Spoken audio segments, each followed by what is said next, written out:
Hello everyone, welcome back to Want to Step. In today's video, I'm gonna show you how to get verified on Bumble. To get started, open Bumble app.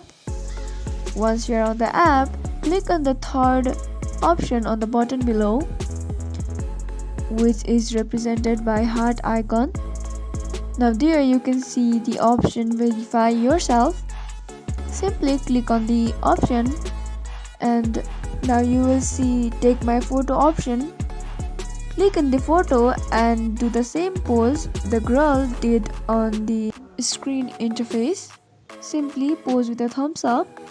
Once you did that, you will be verified within a minute. Go and check on your profile. So here you can see in the option verify my profile, you are already verified. So that is how you can get verified on Bumble. If you found the video to be helpful, go ahead and subscribe to our channel and also press the notification bell so that you'll never miss another upcoming upload from us. I'll see you again in next video. Goodbye till then.